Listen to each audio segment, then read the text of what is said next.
নমস্কার, আমি তুলি। প্রত্যেক শ্রোতা বন্ধুকে স্বাগত জানাই তুলির সাহিত্য সম্ভার চ্যানেলে। তুলির সাহিত্য সম্ভারের আজকের নিবেদন রবীন্দ্রনাথ ঠাকুরের সংস্কার, গল্প পাঠ ও চরিত্র চিত্রণে আমি তুলি। শুরু করছি আজকের গল্প সংস্কার। চিত্রগুপ্ত এমন অনেক পাপের হিসেব বড় অক্ষরে তার খাতায় জমা করেন যা থাকে পাপীর নিজেরও অগোচরে। তেমনি এমন পাপও ঘটে থাকে আমিই চিনি পাপ বলে, আর কেউ না। যেটার কথা লিখতে বসেছি সেটা সেই জাতের। চিত্রগুপ্তের কাছে জবাবদিহি করবার পূর্বে আগে ভাগে কবুল করলে অপরাধের মাত্রাটাও হালকা হবে। ব্যাপারটা ঘটেছিল শনিবার দিনে। সেদিন আমাদের পাড়ায় জৈনদের মহলে কি একটা পরব ছিল। আমার স্ত্রী কলিকাকে নিয়ে মোটরে করে বেরিয়েছিলাম। চায়ের নিমন্ত্রণ ছিল বন্ধু নয়ন মোহনের বাড়িতে। স্ত্রীর কলিকা নামটি শ্বশুর দত্ত, আমি ওর জন্য দায়ী নই। নামের উপযুক্ত তার স্বভাবও নহে। মতামত খুবই পরিস্ফুট।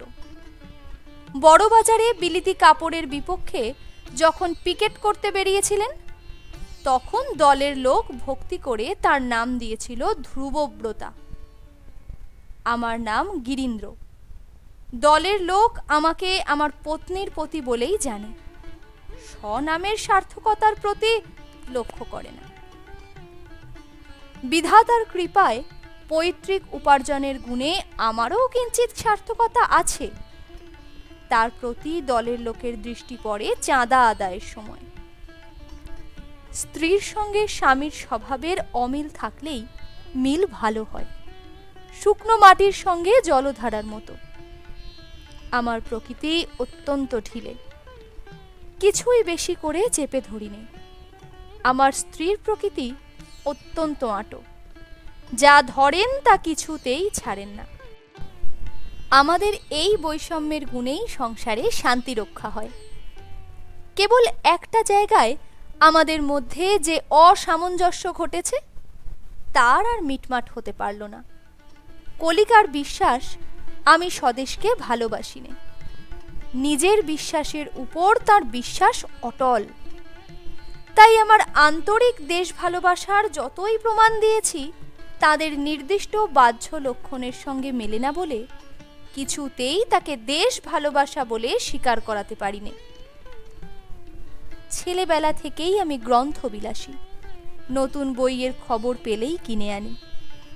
আমার শত্রুরাও কবুল করবে যে সে বই পড়েও থাকি।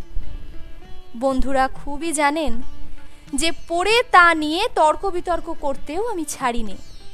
সেই আলোচনার চোটে বন্ধুরা পাশ কাটিয়ে চলাতে অবশেষে একটি মাত্র মানুষে এসে ঠেকেছে, বনবিহারী, যাকে নিয়ে আমি রবিবারের আসর জমাই। আমি তার নাম রেখেছি কোণবিহারী। ছাদে বসে তার সঙ্গে আলাপ করতে করতে এক দিন রাত্রির 2টোও হয়ে যায়। আমরা যখন এই নেশায় ভোর, তখন আমাদের পক্ষে সুদিন ছিল না। তখনকার পুলিশ কারো বাড়িতে গীতা দেখলেই সিডিশনের প্রমাণ পেত। তখনকার দেশভক্ত যদি দেখত কারো ঘরে বিলিতি বইয়ের পাতা কাটা, তবে তাকে জানত দেশ বিদ্রোহী। আমাকে ওরা শ্যামবর্ণের প্রলেপ দেওয়া শ্বেত দৈপায়ন বলেই গণ্য করত। সরস্বতীর বর্ণ সাদা বলেই সেদিন দেশভক্তদের কাছ থেকে তার পুজো মেলা শক্ত হয়েছিল। যে সরোবরে তার শ্বেত পদ্ম ফোটে, সেই সরোবরের জলে দেশের কপাল পোড়ানো আগুন নেবে না, বরঞ্চ বাড়ে, এমনই একটা রব উঠেছিল। সহধর্মিনীর সৎ দৃষ্টান্ত ও নিরন্তর তাগিদ সত্ত্বেও আমি খদ্দর পড়িনি। তার কারণ এই নয় যে খদ্দরে কোনো দোষ আছে বা গুণ নেই, বা বেশভূষায় আমি শৌখিন। একেবারেই উল্টো। স্বাদেশিক চালচলনের বিরুদ্ধে অনেক অপরাধ আমার আছে, কিন্তু পরিচ্ছন্নতা তার অন্তর্গত নয়। ময়লা মোটা রকমের সাজ আলু থালু রকমে ব্যবহার করাটাই আমার অভ্যাস। কলিকার ভাবান্তর ঘটবার পূর্ববর্তী যুগে চীনে বাজারের আগা চওড়া জুতো পরতুম।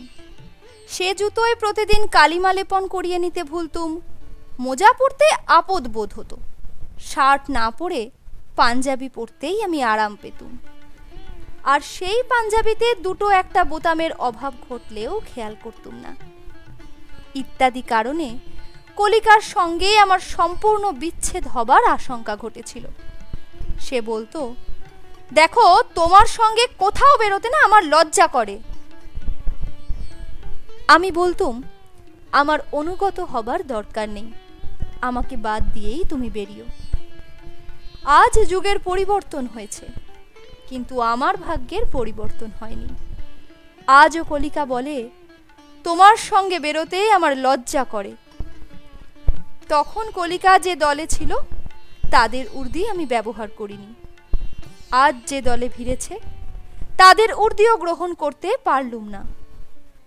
আমাকে নিয়ে আমার স্ত্রীর লজ্জা সমানেই রয়ে গেল। এটা আমারই স্বভাবের দোষ, যে কোনো দলেরই হোক। ভেক ধারণ করতে আমার সংকোচ লাগে, কিছুতেই এটা কাটাতে পারলুম না। অপরপক্ষে মতান্তর জিনিসটা কলিকা খতম করে মেনে নিতে পারে না।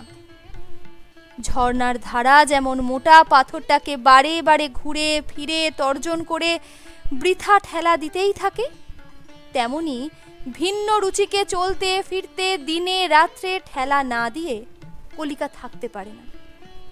পৃথক মত নামক পদার্থের সংস্পর্শ মাত্র ওর স্নায়ুতে যেন দুর্নিবার ভাবে সুরসুরি লাগায়, ওকে একেবারে ছটফটিয়ে তোলে। কাল চায়ের নিমন্ত্রণে যাবার পূর্বেই আমার নিষ্খদ্দর বেশ নিয়ে 1,100,000তম বার কলিকা যে আলোচনা উত্থাপিত করেছিল, তাতে তার কণ্ঠস্বরে মাধুর্য মাত্রও ছিল না। বুদ্ধির অভিমান থাকাতে বিনা তর্কে তার ভর্ৎসনা শিরোধার্য করে নিতে পারিনি।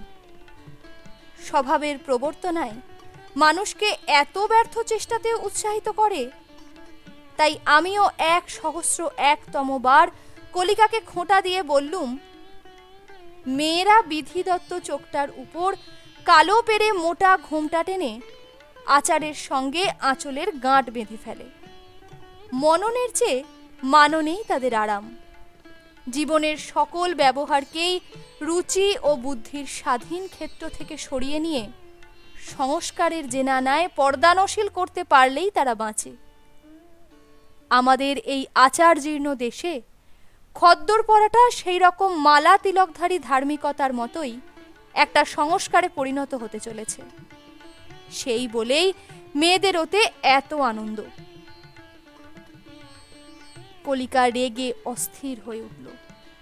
তার আওয়াজ শুনে পাশের ঘর থেকে দাসীটা মনে করল, ভার্যাকে পুরো ওজনের গয়না দিতে কর্তা বুঝি ফাঁকি দিয়েছে।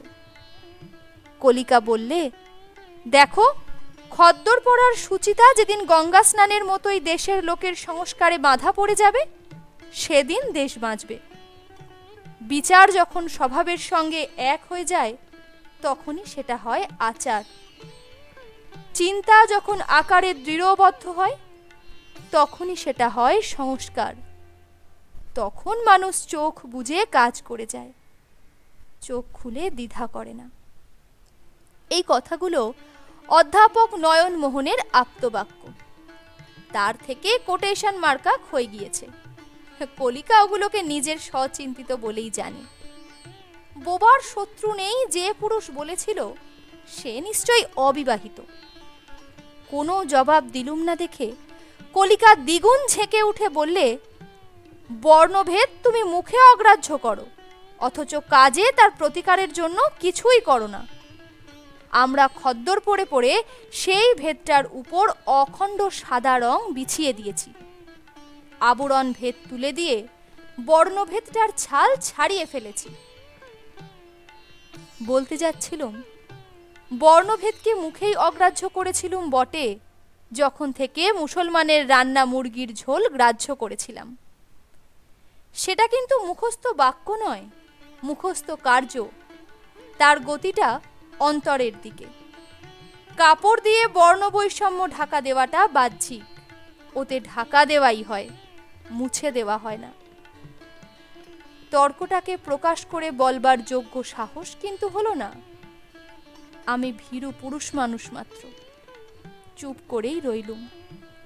জানি আপোষে আমরা দুজনে যেসব তর্ক শুরু করি, কলিকা সেগুলিকে নিয়ে ধোবার বাড়ির কাপড়ের মতো আছড়িয়ে কোচলিয়ে আনে তার বাহিরের বন্ধুমহল থেকে। দর্শনের প্রফেসর নয়নমোহনের কাছ থেকে প্রতিবাদ সংগ্রহ করে তার দীপ্ত চক্ষু নীরব ভাষায় আমাকে বলতে থাকে, কেমন জব্দ। নয়নের ওখানে নিমন্ত্রণে যাবার ইচ্ছা আমার একটুও ছিল না। নিশ্চয় জানি হিন্দু কালচারে সংস্কার ও স্বাধীন বুদ্ধি, আচার ও বিচারের আপেক্ষিক স্থানটা কি, এবং সেই আপেক্ষিকতায় আমাদের দেশকে অন্য সকল দেশের চেয়ে উৎকর্ষ কেন দিয়েছে, এই নিয়ে চায়ের টেবিলে তপ্ত চায়ের ধোঁয়ার মতোই সূক্ষ্ম আলোচনায় বাতাস আর্দ্র ও আচ্ছন্ন হবার আশু সম্ভাবনা আছে। এদিকে সোনালী পত্রলেখায় মণ্ডিত অখণ্ডিত পত্রবতী নবীন বহিগুলি সদ্য দোকান থেকে আমার তাকিয়ার পাশে প্রতীক্ষা করছে। শুভদৃষ্টি মাত্র হয়েছে, কিন্তু এখনো তাদের ব্রাউন মোড়কের অবগুণ্ঠন মোচন হয়নি। তাদের সম্বন্ধে আমার পূর্ব রাগ প্রতি মুহূর্তে অন্তরে অন্তরে প্রবল হয়ে উঠেছে। তবু বেরোতে হলো, কারণ ধ্রুবব্রতার ইচ্ছাবেগ প্রতিহত হলে সেটা তার বাক্যে ও অবাক্যে এমন সকল ঘূর্ণিরূপ ধারণ করে যেটা আমার পক্ষে স্বাস্থ্যকর নয়। বাড়ি থেকে অল্প একটু বেরিয়েছি।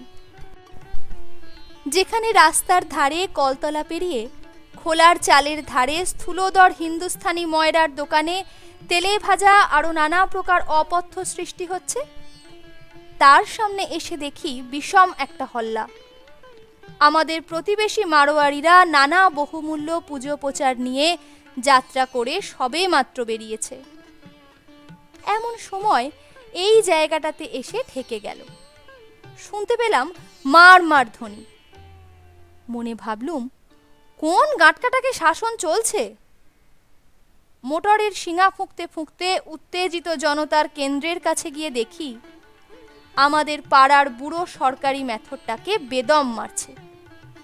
একটু আগেই রাস্তার কলতলায় স্নান সেরে সাফ কাপড় পরে ডান হাতে এক বালতি জল ও বগলে ঝাঁটা নিয়ে রাস্তা দিয়ে সে যাচ্ছিল। গায়ে চেক কাটা মেরজাই, আঁচড়ানো চুল ভিজে। বাঁ হাত ধরে সঙ্গে চলেছিল ৮-৯ বছরের এক নাতি। দুজনকেই দেখতে সুশ্রী সুঠাম দেহ। সেই ভিড়ে কারো সঙ্গে বা কিছুর সঙ্গে তাদের ঠেকাঠেকি হয়ে থাকবে, তার থেকেই এই নিরন্তর মারের সৃষ্টি। নাতিটা কাঁদছে আর সকলকে অনুনয় করছে, দাদাকে মেরো না। বুড়োটা হাত জোর করে বলছে, দেখতে পাইনি, বুঝতে পারিনি কসুর, মাফ করো। অহিংসাব্রত পুণ্যার্থীদের রাগ চড়ে উঠেছে। বুড়োর ভীত চোখ দিয়ে জল পড়ছে, দাড়ি দিয়ে রক্ত। আমার আর সহ্য হয় না। ওদের সঙ্গে কলহ করতে নামা আমার পক্ষে অসম্ভব। স্থির করলুম মেথরকে আমার নিজের গাড়িতে তুলে নিয়ে দেখাবো আমি ধার্মিকদের দলে নই। চঞ্চলতা দেখে কলিকা আমার মনের ভাব বুঝতে পারলে। জোর করে আমার হাত চেপে ধরে বললে, করছো কি? ও যে মেথর। আমি বললুম, হোক না মেথর, তাই বলে ওকে অন্যায় মারবে? কলিকা বললে, ওরই তো দোষ, রাস্তার মাঝখান দিয়ে যায় কেন? পাশ কাটিয়ে গেলে কি ওর মানহানি হতো? আমি বললুম, সে আমি বুঝি নে, ওকে আমি গাড়িতে তুলে নেবই। কলিকা বললে, তাহলে এখনই এখানে রাস্তায় আমি নেমে যাব। মেথরকে গাড়িতে নিতে তুমি পারবে না। হাড়িডোম হলেও বুঝতুম, কিন্তু মেথর। আমি বললুম, দেখছো না, স্নান করে ধোপ দেওয়া কাপড় পরেছে। এদের অনেকের চেয়ে ও পরিষ্কার। তা হোক না, ও যে ম্যাথর। শোফারকে বললে, গঙ্গা দিন, হাঁকিয়ে চলে যাও। আমারই হার হলো, আমি কাপুরুষ।